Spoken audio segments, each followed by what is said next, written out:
out. There is, I suspect, a very special Hitchens archive somewhere out there in some corner of YouTube, so let me know if you find it, will you? But many tend to think that humans are still somehow the culmination of that. Our sun, however, is less than halfway through its lifespan. It will not be humans who watch that sun's demise 6 billion years from now. Any creatures that then do exist will be as different from us as we are from bacteria or amoeba. I find that an arresting thought, in some ways a depressing one, in some ways an inspiring one. It certainly makes me feel that one mustn't consider evolution as producing us as its last word. That would be a sort of insult to any scientific process. We happen to know that even in the measurable distance of the last few thousand years, that progress is going forward in our brain formation. I think our job is to remain, without illusions, integral, intact, keep our planet that way as best we can, and pass it on so that this experiment gets more interesting. And if you'll allow me to say so, what I just quoted to you from Sir Martin, unless I much mistake my audience, is genuinely awe-inspiring. You think of watching... Good. Now, I mean, really awe-inspiring, not like seeing a burning bush would be awe-inspiring, for example. Really awe-inspiring. You think of creatures gradually watching the sun die, and they're not us. And they're as far from us as bacteria, our ancestors, are from us. If that isn't mind-expanding, if that isn't awe-inspiring, then you don't have the capacity for awe, and you won't be able to get it from a holy book either. In other words, it's not a matter of whether you laugh or cry, it's a matter of how you think and what you think. And the realization that comes with it is congruent with many things, I believe, but not with the idea that truth can come from desert revelations made to schizophrenics and epileptics.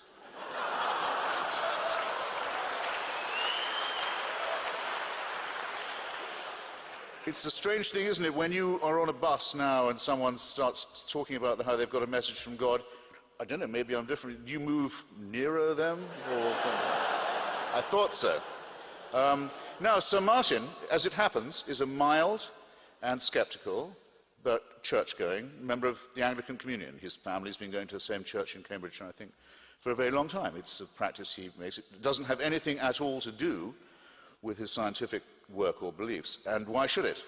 I'm coming now to the point that I warned Tony I wanted to stress, and we're going to talk about later, of the famous observation made by Stephen Jay Gould, wonderful biologist and paleontologist, that religion and science are non-overlapping magisteria, as he put it. There's no necessary reason why they should be in conflict. The two ideas can coexist in the same mind. I was a great admirer of Gould's, but I think I want to disagree, and here's how. Of course, a great scientist can also be a person of faith. Joseph Priestley, for example, who more or less discovered oxygen, as we understand it, and whose laboratory was smashed for profanity by monarchist and loyalist mobs in Birmingham and drove him over to Philadelphia. He was a Unitarian, the great man of science and the Enlightenment, but he believed in the phlogiston theory. Alfred Russel Wallace, who did most of Darwin's early work for him, not just on selection, but on continental drift as well, working to your near north that you used to call the Far East, Indonesia, loved nothing better than spiritualist seances. Really liked a bit of table turning and table rapping and burblings from the beyond to sweeten his day.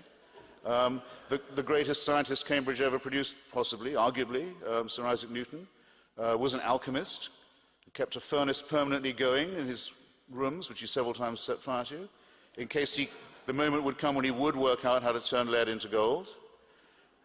Believed that the Catholic Church was the Antichrist, may have been onto something. Was obsessed with the measurements of he thought it would be better to know the measurements of the original temple than to find out about gravitational theory. Anyway, but a great scientist. It goes on. And there were many brilliant German physicists, rivals and contemporaries of Einstein, working in the same field, who believed that there was Aryan science and Jewish science, and there were two different types of physics. So, of course, these things can coexist, but it seems to me that it's not a matter of their coexistence or their overlap as to whether or not they are compatible, whether or not they're ultimately reconcilable. For example, I'm talking now not just about what people think, but about how. It was a Catholic, not just a Catholic physicist, but actually a man in holy orders, Georges Lemaitre of the University of Louvain, who in the 20s anticipated the idea of the Big Bang, quarreled with Einstein about it, said that he didn't call it the Big Bang, that comes later, he thought of it as the egg from which the universe suddenly burst. And was right, and Einstein had to admit that he was probably the first to get onto this use of the theory of relativity. He took it to the Pope, Pope Pius XI it was, and the Pope was so impressed, being warned that this theory was likely, that he offered to Father Lemaitre, Professor Lemaitre, he said, if you like, I'll make it dogma. I'll say that people have to believe it. He said, well, actually, it's very nice of you, Your Holiness, but that would be sort of missing the point of a scientific experiment. That's what I mean by saying this mentality is not congruent, not compatible. It's not really reconcilable.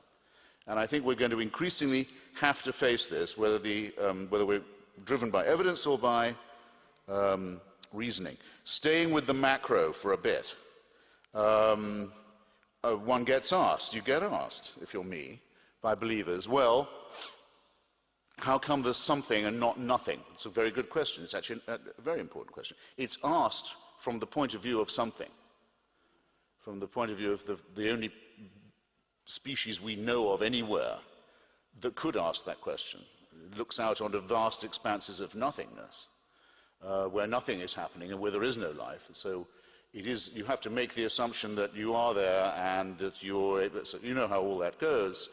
It rather alters the question when it's being asked in that way, but still, it's a good question, but it doesn't have any very helpful answers, or not if you consider, for example,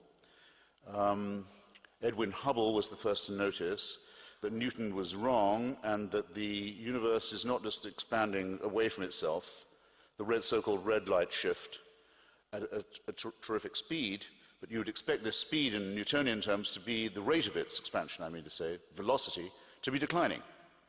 To the contrary, Hubble noticed it's speeding up, it's getting faster all the time. All subsequent experiments have shown this. In fact, if we hadn't discovered the Big Bang when we did, and we were trying for it now, examining the red light, some of that evidence would already have blown past us. If you can get your mind around this, as around Sir Martin Rees's imagery of our cosmic future.